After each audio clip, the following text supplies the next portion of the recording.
Alright, look, I know title is dumb, sounds really pretentious, but it'll make sense. Just give me like a couple minutes of your time, and it'll make perfect sense. Right? So, for the basis of this theory, I was just kind of like laying in bed one day, and I was like, huh, you know, the end of the world and the world that never was are really fucking weird.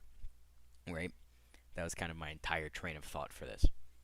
And to get into that, I think that the end of the world and the world that never was, so the final worlds from Kingdom Hearts 1 and Kingdom Hearts 2, represent different forms of Kingdom Hearts, right? So, like, the general rule with Kingdom Hearts, like, as a series, is somebody's heart falls to darkness, or they lose their heart, the darkness becomes a heartless, the leftover shell becomes a nobody.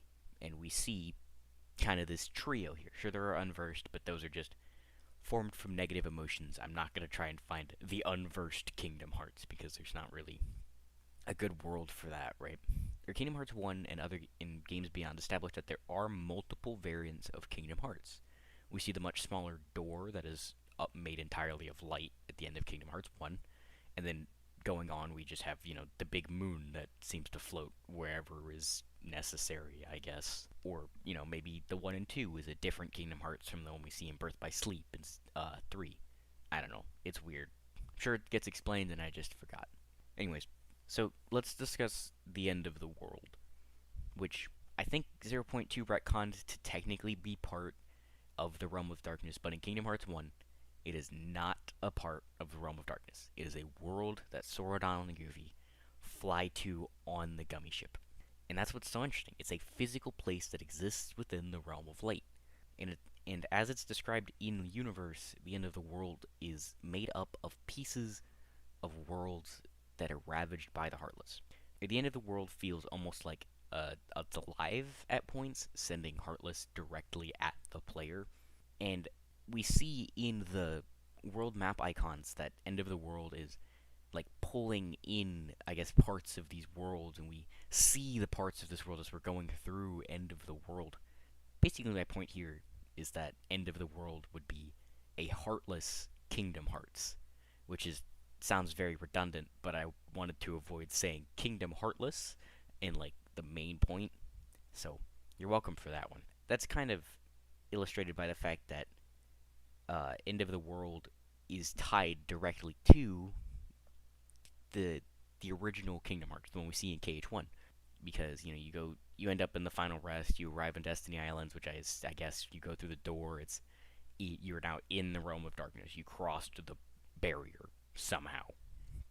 You fight Ansem like 3 times, and then once you defeat World of Chaos, there it is. There's Kingdom Hearts. Big door opens. Ansem gets like burned to death by the light, I guess, and that's the end of that.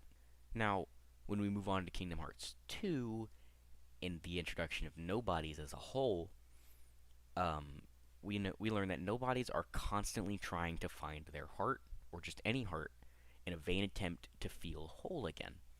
I think this is where things really get interesting, because once you arrive at the organization homeworld of the world that never was, the point that I'm about to make just instantly makes sense.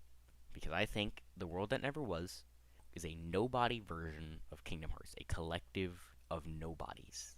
Just looking at the world, it's obvious that it's trying to create itself to look like it's lived in, like people are here. There are apartment complexes. It recreates real world events, things like a car crash with tire marks on the road.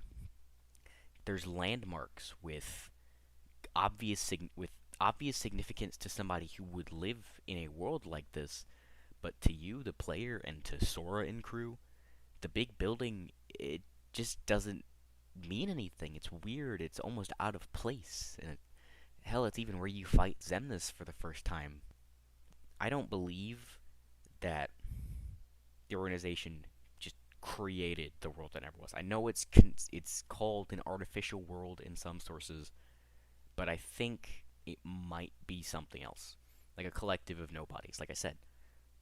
And this is corroborated by the fact that there's just a giant crater in the middle of the world where the organization castle is. And it almost feels like the world there was either destroyed or it just was unfinished. It was just a part of the world that hadn't yet been formed through these artificial means. And then Xemnas just plopped his castle there, because if you look in the background, there's just almost a never-ending amount of city in the background.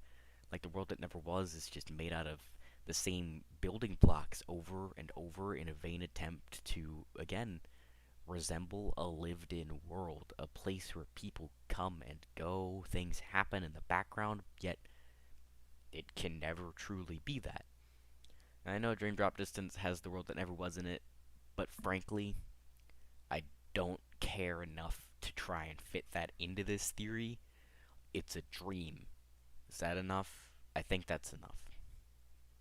So that was kind of like my entire theory. It's nothing major. It doesn't like change the context of any of this. I just think it's a neat idea. Hell, I'm sure I'm not even the first person to come up with this on my own, but I thought it was interesting. Interesting enough to, sit down, write a script that I didn't even really read off of, and actually record stuff. And also, this was the first video I made using my capture card, which is neat. So, yeah. But that's it for this time. Thank you all for watching. I don't know when I'll be back. I say this at the end of every video. See ya.